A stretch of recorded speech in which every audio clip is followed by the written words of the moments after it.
In today's short and simple tutorial video, I'm going to show you how you can join any Discord server without the invitation link. Therefore, without wasting any of your time, let's jump to the video. So in order to join a Discord server without invite link, you need to open Discord application.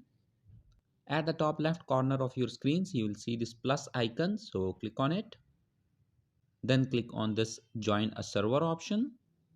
Now in the search bar, you need to type https://discord.gg/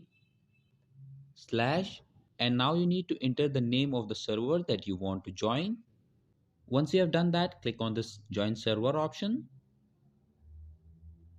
Click on accept invite, and that's it. In this way, you can join a Discord server without the invitation link. So that was it for this video, and I'll see you guys in the next one. Peace out.